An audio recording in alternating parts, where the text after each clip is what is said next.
خبر شامل کرتے ہیں بلوچستان کے شہر پنجگور سے۔ ہمارے گدروشیا پوائنٹ کے نمائندہ فرید عمر سے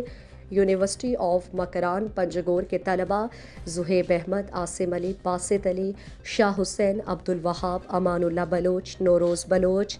فرید بلوچ اور جاسم علی نے اپنے دیگر ساتھیوں کے ہمراہ پنجگور پریس کلب میں پریس کانفرنس کرتے ہوئے کہا کہ گزشتہ دن 21 جون 2022 کو گورنر بلوچستان اور چانسلر آفس کی جانب سے یونیورسٹی آف مکران کے لیے متنازع پروفیسر مالک ترین کو وائس چانسلر تقرر کیا ہے۔ اس تقرری اور نوٹیفیکیشن کو مسترد کرتے ہیں اور اس شخص پر کئی یونیورسٹیوں میں ہراسمنٹ اور بدعنوانی کے سنگین الزامات ہیں۔ یہ وہی شخص ہے جو بلوچستان یونیورسٹی میں بلوچ طالبات کے ساتھ پیش آنے والے بلوچستان کے سب سے بڑے اسکینڈل میں پیش تھے، جس میں بلوچ طالبات کو غیر اخلاقی ویڈیوز کے ذریعے ہراساں کیا گیا تھا اور بلوچ اور پشتون روایات کو پامال کیا گیا تھا۔ اس کے علاوہ موصوف کو یونیورسٹی آف فلورا لائی میں غیر تسلی بخش کارکردگی کی بنیاد پر 6 اکتوبر 2021 کو یونیورسٹی کے پرو وائس چانسلر کے عہدے سے اس بنیاد پر ہٹایا گیا کہ اس شخص کی کارکردگی غیر تسلی بخش ہے۔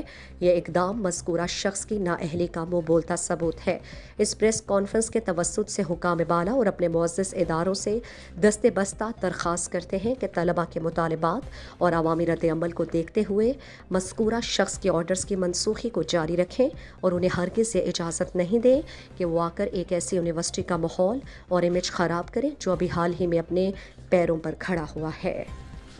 مزید دلچسپ معلومات اور خبروں سے آگاہ ہونے کے لیے Gedrosia point Facebook page, Instagram, Twitter کو فالو اور یوٹیوب چینل کو سبسکرائب کریں۔ بیل آئیکن بٹن دبانا نہ بھولیں تاکہ مکران سمیت بلوچستان کی خبروں سے جڑے رہیں۔